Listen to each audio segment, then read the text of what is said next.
नमस्ते मित्रों। प्रवर्तमान विज्ञानी ऐसा मानते हैं कि जगत का संचालन कोई बुद्धिमान सत्ता से हो रहा है। न्यूयॉर्क साइंस एकेडमी के अध्यक्ष रह चुके अब्राहम केसी मॉरिसन ऐसा बताते हैं कि जगत और पूरा ब्रह्मांड जिस तरह से चल रहा है उसे देखने से ऐसा मालूम होता है कि उसको चलाने वाली कोई बुद्धिमान सत्ता है। किसी बुद्धिमान इंजीनियर ने यह जगत का नक्शा बनाया है ऐसा लगता है। इसी तरह कैम्ब्रिज यूनिवर्सिटी के इवोल्यूशनरी डेवलपमेंट बायोलॉजी पर संशोधन करने वाले ब्रिटिश विज्ञानी C.H. वाडिंगटन अपने शोध प्रबंध में बताते हैं कि मेरा ऐसा मानना है कि जगत को चलाने वाली बुद्धिमान सत्ता जरूर है। यह अकस्मात से उत्पन्न हो गई है ऐसा नहीं है। अकस्मात से दुर्घटना हो सकती है। इतना अद्भुत सर्जन और सुव्यवस्थित संचालन हो नहीं सकता। निर्जीव सृष्टि में देखें तो अणु परमाणु में भी इस तरह से अद्भुत कार्य हो रहा है। क्वांटम फिजिक्स के क्षेत्र में अगर देखें तो वहाँ भी जो सब एटॉमिक पार्टिकल्स हैं वो भी अपनी बुद्धि से अपने विचार से सब कार्य करते हैं ऐसा दिखाई पड़ता है। इसी तरह द रूट्स ऑफ कोइंसिडेंस के लेखक हंगेरियन लेखक है आर्थर कोसलर। उन्होंने भी बताया है कि हमें लगता है कि कोई घटना संयोगवशात हो गई, संयोग से कोई ऐसी आश्चर्यकारक घटना बन जाती है। कभी कभी ऐसा लगता है, लेकिन उनका मानना है कि कोई हायर कॉन्शियसनेस अपनी बुद्धिमत्ता से यह सब घटनाएं करवाती है। जो उच्चतर चेतना है उसकी डिजाइन से, उसकी इच्छा से ऐसी सब घटनाएं होती है। अपने आप संयोगवशात इत्तेफाक से नहीं हो जाती है। एक अद्भुत घटना हम देखते हैं कि जहाँ पर उच्चतर चेतना ने किस तरह से अपनी बुद्धिमत्ता से यह कार्य किया, इसका बहुत अच्छा उदाहरण है ये। एक इंजीनियर की लड़की लिंडा नाम की थी।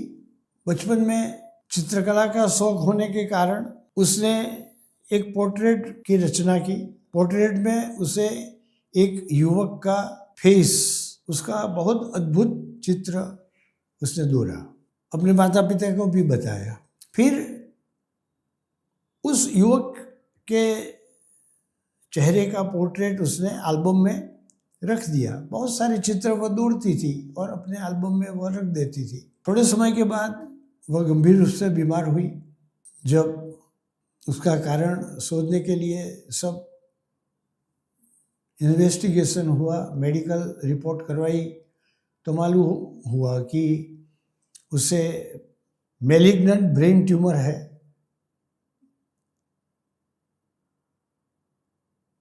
ब्रेन में कैंसर की गांठ है। वो इतनी बढ़ गई कि उसे दूर करने का कोई मौका नहीं मिला। उसकी मृत्यु हो गई। डॉक्टर ने बताया कि आप उसकी आँख का डोनेशन कीजिए। तो उसके माता पिता ने सोचा कि उसकी आँख अगर किसी के काम में आती है तो अच्छी बात है। तो उन्होंने सम्मति दे दी और लिंडा की आँखें, वुडी नाम का एक युवक था जिसकी आँखें, दोनों आँखें खराब थी, तो उसकी आँखों के बदले में उसे इम्प्लांट किया गया, उसकी आंखें बदल दी गई, दूसरी आंखें लिंडा की आंखें उसकी आंखों के बदले में रख दी गई। वह देखने लगा। उसने लिंडा के माता पिता के प्रति कृतज्ञता का जो भाव है वह व्यक्त करते हुए कहा कि आपकी बेटी की आंखें मुझे रोशनी प्रदान कर रही है, उसके कारण मैं देख सकता हूँ, एक बार मैं आपसे मिलना चाहता हूँ। तो वह उनके घर मिलने के लिए गया। मुझे आप बताइए कि लिंडा कैसी दिखती थी। तो लिंडा कैसे दिखती थी उसको बताने के लिए जब वो एल्बम उसके सामने रख दिया गया तो सब चित्र देखते देखते उस युवक का चित्र जिसका पोर्ट्रेट लिंडा ने बचपन में बनाया था वह देखा तो सब आश्चर्यचकित हो गए, क्योंकि वो किसी और का चेहरा नहीं था, वो वुडी का ही चेहरा था, वुडी का ही पोर्ट्रेट उससे बनाया था। उस वक्त तो उसे मालूम नहीं था कि वो मर जाएगी, उसकी आंखें किसी दूसरे को डोनेट की जाएगी, लेकिन अस्तित्व को मालूम था। कल्पना में उसने वही युवक का चेहरा देखा। जब वह चित्र बनाने लगी तो उसकी कल्पना में वही युवक का चेहरा उसके मन में आया। वह तो ऐसे ही किसी अनजाने व्यक्ति का ऐसे ही पोर्ट्रेट दौड़ रही थी, लेकिन वह वुडी का ही चेहरा बना जिसको उसकी आंखें दान में दी जाने वाली थी। तो अस्तित्व ने, प्रकृति ने पहले से ये जान लिया था कि ऐसी घटना होने वाली है, उसकी आंखें किसी दूसरे युवक को देने वाली है।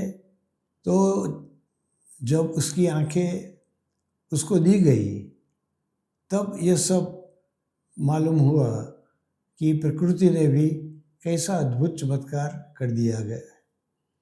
प्रकृति का ऐसा अद्भुत चमत्कार जब हम देखते हैं तब हमें लगता है कि प्रकृति में भी कुछ ऐसे ही नहीं बन जाता है। प्राकृतिक घटना होती है, संयोग वसात कोई घटना हो जाती है तो वह ऐसे ही नहीं बन जाती है, उसके पीछे परमात्मा की, परम सत्ता की कोई ऐसी अद्भुत आयोजन शक्ति होती है और उसी आयोजन शक्ति के कारण भविष्य में सब घटनाओं का आकार निर्मित होता है।